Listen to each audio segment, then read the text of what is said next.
तक हमारा channel subscribe नहीं किया तो अभी सब्सक्राइब करें और बेल आइकॉन को क्लिक करके हमारी लेटेस्ट वीडियोस के बारे में अपडेट जानें। नमस्कार, दरभंगा समाचार में आपका स्वागत है। आज जाले विधानसभा से आम आदमी पार्टी के प्रत्याशी विमलेश ठाकुर जनसंपर्क कार्यक्रम के तहत राहरी पंचायत के कुमरौली गांव पहुंचे, जहां उन्होंने वहां के नौजवानों और बुजुर्गों से मिले। वह कुमरौली गांव के मस्जिद पर गए और नमाजियों से मिले और उनके सवालों का जवाब भी दिया। वहीं वह मुखिया से और गांव के प्रतिष्ठित लोगों से मिलकर अपने राजनीति में आने का कारण बताया।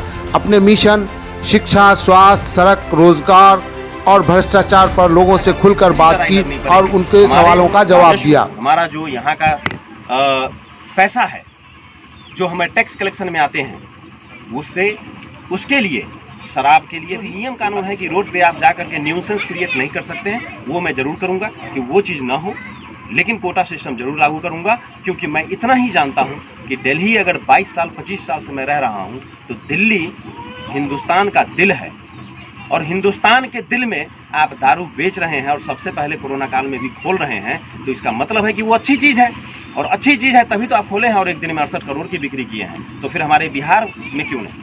हमारे बिहार में भी खुलनी चाहिए। और हमारा जो राजस्व घाटा चल रहा है, जो हमारे मुख्यमंत्री कह रहे हैं मेरे पास पैसा ही नहीं है, तो पैसा कमाओ।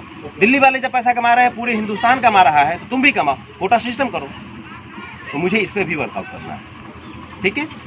दूसरी बात, मेरा जो 5 एजेंडा है मैं फिर आपको दोहरा रहा हूँ।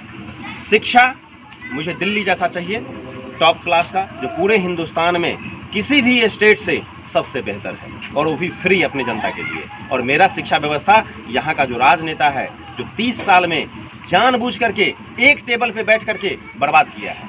क्यों?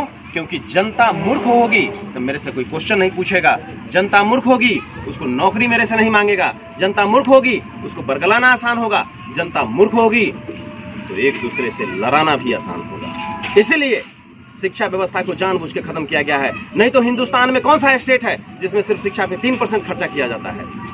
दिल्ली जैसे जगह पे 24% खर्च हो रही है, जो जहाँ की जनता सबसे ज्यादा पढ़ी लिखी है। और हमारे यहाँ जहाँ शिक्षा की सबसे ज्यादा जरूरत है, केजी से लेकर पीजी तक हमारे पास कोई इंफ्रास्ट्रक्चर नहीं है, कोई स्कूल नहीं है, और उसके बावजूद भी सिर्फ 3% खर्चा किया जा रहा है। वो भी पटना से भेजता है डीओ ऑफिस में पैसा, अगर या प्रिंसिपल के ऑफिस तक, वो 3% आकर के यहाँ पे 1% 1.5% होता है। बाकी पैसे कहाँ चले जाते हैं? और हम जानते हैं कि 1% 1.5% में हमारे बच्चे सिर्फ खिचड़ी ही खा सकते हैं। और कोटा सिस्टम क्यों नहीं किया? और दूसरी बात है कि अगर ये होम डिलीवरी हो रहा है तो इसमें नीतीश कुमार जी शामिल है और 100% शामिल है। मैं इस चीज़ को साबित कर सकता हूँ। मुझे ये कहना है कि अगर किसी सीमा पे, किसी बॉर्डर पे बिहार से लगा हुआ अगर मेरा ट्रक आ रहा है, जो कि ट्रक का ट्रक नहीं आता तो होम डिलीवरी नहीं होता। तो आज ट्रक के ट्रक जो आ रहे हैं, तो क्या वहाँ पे अमेरिका के पुलिस वाले हैं कि हिंदुस्तान के और वो भी बिहार के पुलिस वाले हैं? तो इसका मतलब है कि या तो पुलिस पे नियंत्रण आपका नहीं है, तो इसका देश के चीफ मिनिस्टर कहलाने के लायक नहीं है, रहने के लायक नहीं है। और अगर आपके संज्ञान में ये चीज़ हो रहा है तो जितना वो दारू बेचने वाला गुनहगार है, पुलिस वाला गुनहगार है, उससे ज़्यादा बड़ा गुनहगार आप हैं, चूँकि आप इस सूबे के मालिक हैं। सबसे शिक्षित गाँव, युवाओं की समस्या है, किसानों की समस्या है, आप जवान हैं, रोजगार, सबसे बड़ा मसला रोजगार। कैसे देखते हैं आप? 30 साल से हम लोग रहते हैं इस गांव में। बहुत सारे नेता आते हैं जाते हैं, लेकिन किसी ने ये नहीं कभी देखा इलेक्शन होने के बाद कि कुमरौली भी कोई गांव है, यहाँ भी जाके यहाँ की जो बेसिक जरूरतें हैं उस पर ध्यान दिया जाए। ऐसा कुछ हम लोगों ने देखा नहीं है, चाहे वो किसी भी पार्टी से आए हों, विजय हुए हों, ऐसा कुछ मिला नहीं। लोगों को आक्रोश सिर्फ इस बात का है कि जो हमारा बुनियादी मसला है, न ही कोई स्वास्थ्य केंद्र है यहाँ पे, जो कोई एमएलए एमपी के जरिए ही हो सकता है।